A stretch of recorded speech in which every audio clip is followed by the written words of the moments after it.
So good evening everyone, and very warm welcome to all of you who will be watching our video on a general chapter. As you can see, I'm wearing a jacket this evening, which is just to let you know the weather's getting a bit cooler in Rome than it has been. Today's meeting was actually very fascinating. The whole focus was on formation at various levels. Formation, as in formation in preparation to join the Redemptorists,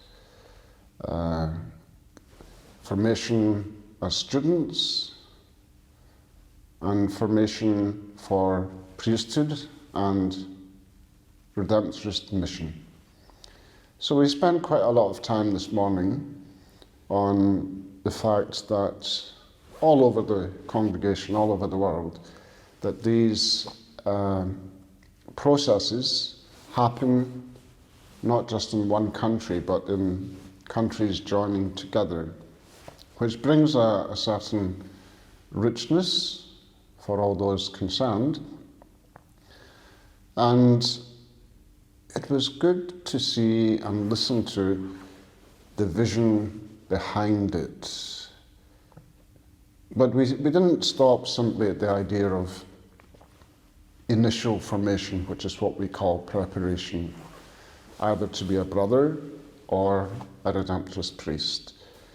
We also focused on what we call ongoing formation, that actually, as Redemptorists, we should never stop being formed.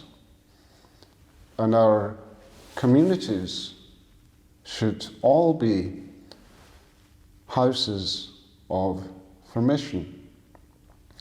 One of the concerns that was raised is that when young priests or professed brothers, after their training, their formation, move into more established communities, sometimes those communities can deform rather than continue formation. And I thought that was a very challenging thing, because in many of our Redemptorist communities we get established in a way of doing things. We need to be aware that we all need to continue formation, no matter how young or how old we are. There's also a very large emphasis on formation for partnership in mission.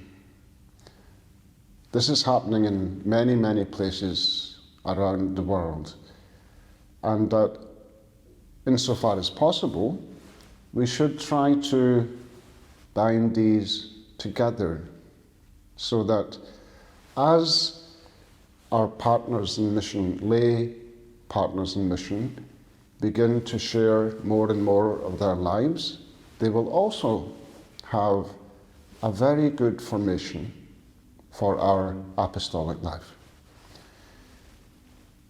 So it was very fruitful and challenging, and certainly left me wondering how much more we could and should be doing.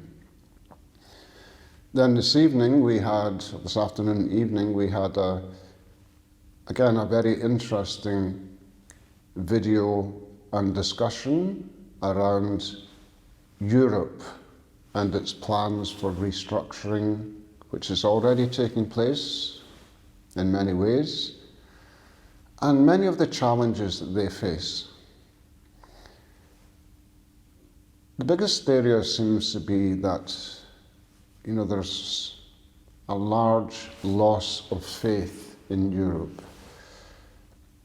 maybe as distinct from other parts of the world.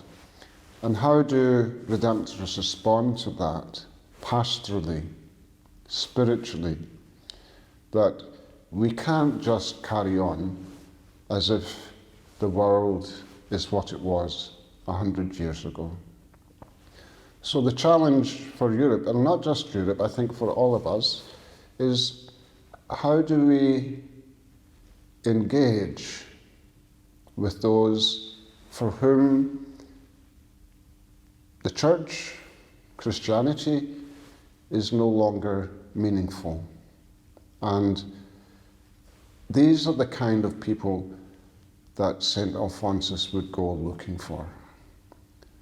So we were presented with a lot of challenges today, which we will continue to reflect on, and I hope and pray that, this chapter can produce great things, but only if we allow ourselves to be living a life of continual conversion. Thank you.